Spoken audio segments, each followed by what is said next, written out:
Information questions, simple present tense. Listen to a conversation between two classmates, John and Jenna. John says, "Guess what, Jenna? I got a part-time job." "Oh, really? Where do you work?" "At Fido, at Fairview Mall." "That's great. How do you like it?" "I like it. So far, so good." "What do you do?" "I help customers choose new cell phones and cell phone plans." "That sounds interesting. When do you work?" "Twice a week, in the evenings." Now, let's look at the questions that Jenna asks. Where do you work? How do you like it? What do you do? When do you work? Are these yes/no questions or information questions?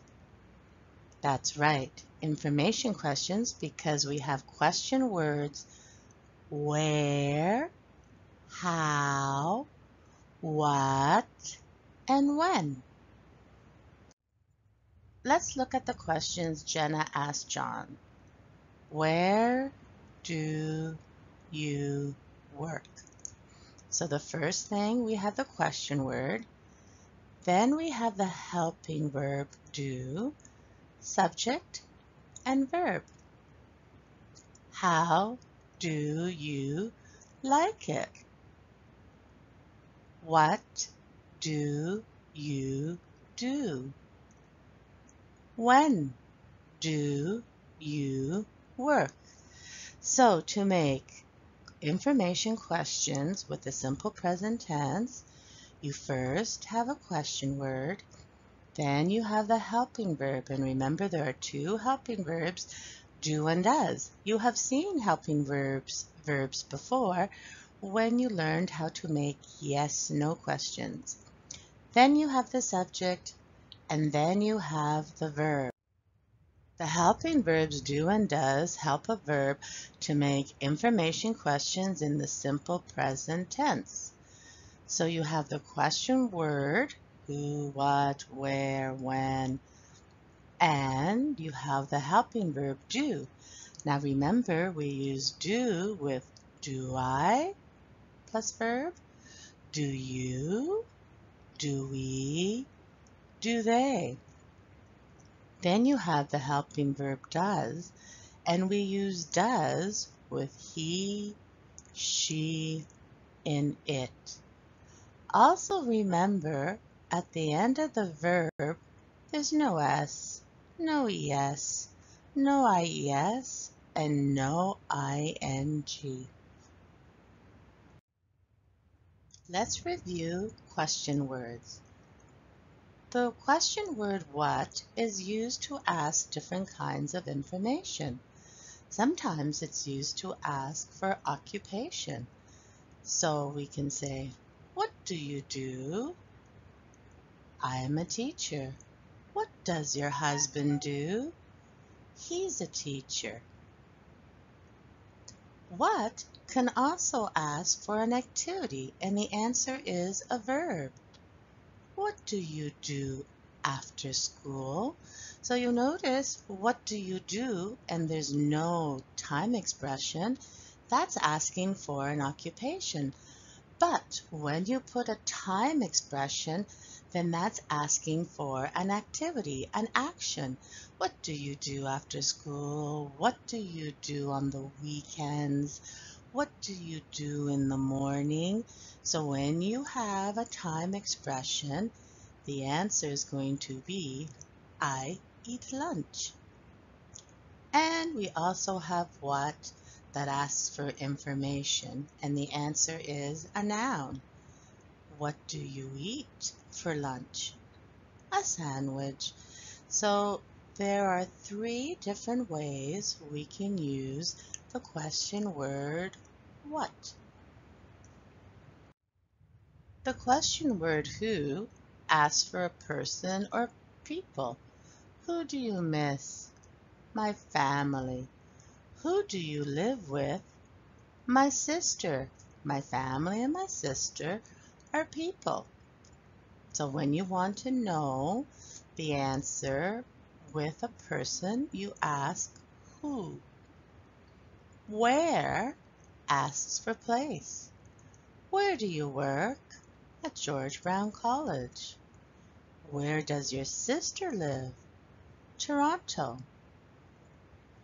George Brown College and Toronto are places. The question word when asks for a period of time or time. When do you do your homework? In the evening. So when you say in the evening, in the morning, on the weekends, after school, that is a period of time. But also, you can give the time. When does class start? 9 o'clock. Now, there's also another way to ask for time, and we say, what time? So we can say, what time does class start? 9 o'clock. What time do you wake up? 6 o'clock.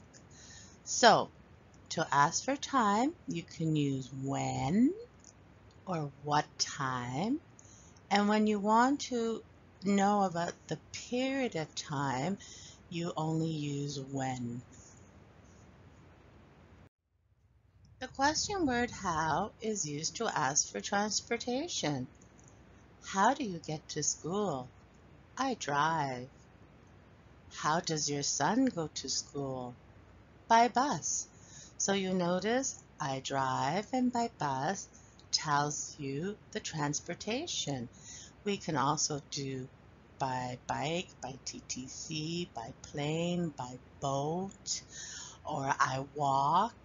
Okay, so when you ask the question how, and usually we have the verb get and go.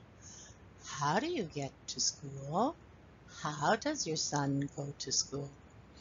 But how can also be used to ask for a manner, the way an action is done. It gives information about, you want to know more information about the action verb. So you say, how do you drive? I drive quickly but carefully. So you see we have quickly, carefully. Those are adverbs of manner, and it gives more information about the action verb drive. And the question word is how. How does Celine Dion sing? Beautifully. So when you want to know more information about the action verb, you need to use the question word how. How do you drive? How does Celine Dion sing? The question word how often asks for frequency. The answer is an adverb of frequency. How often do you go shopping? Once a week. How often do you go dancing? Never. The question word how many is used with a plural count noun, and it asks for the quantity of that count noun. So the answer is usually a number, 3, 4, 20, many. How many children do you have? 2. How many hours a week do you work? 35. So look at the nouns children and hours. They are plural. So that means that they are count nouns because you can make a plural. And it's important to put the plural count noun right after the question word. So listen and repeat. How many children do you have? How many hours a week do you work? Now, with the question word how much, we use it for non-count nouns, nouns that you cannot count. So we say, How much homework do you have? A lot. How much sugar do you take in your coffee? 1 teaspoon. So the nouns homework and sugar are non-count. We cannot make it plural. We cannot put an S, or there is no plural form of homework and sugar. So we use the question word how much. Listen and repeat. How much homework do you have? How much sugar do you take in your coffee? We use the question word how much to ask for price. We say, how much do the tomatoes cost? 99 cents a kilo. How much does this watch cost? $150. So we can use how much 2 times. One with a non-count noun, how much time, how much sugar, how much rice, and also to ask for price.